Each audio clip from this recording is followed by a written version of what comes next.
Саламатсыздарбы, урматтуу кыргыз элим? 12 апрелден 13 апрелге карата ыйык орозо Рамазан айы келип жатат. Жыл сайын орозо башталаардан алдын бизде жарандарыбыздан дарыгерлерге көптөгөн суроолор түшөт. Мисалы, өнөкөт оорум бар эле, операция жасаттым эле, орозо кармасам болобу деп. Ислам динине көз салсак, орозо кармабаса болот эгер аял кишинин боюнда болсо, баланы эмизсе жана баланын жашы жете элек болсо.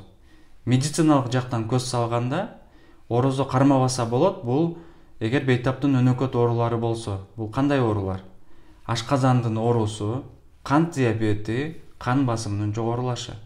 Бирок ага карабастан кээ бирки жарандарыбыз мен орозо кармайм деп да келген учурлар болот. Мындайда биз жарандарга бир нече анализдерди тапшырганга кеңеш беребиз. Себеби эгер анализдери начар чыккан болсо, анда орозо кармабаганга болот. Ошондуктан эгер сиз өнөкөт ооруларыңыз боло турган болсо, биринчи иретте дарыгердин кеңешиңизди алып, андан соң кармасаңыз болот. Келе жаткан ыйык Рамазан айыңыз кут болсун. Рахмат.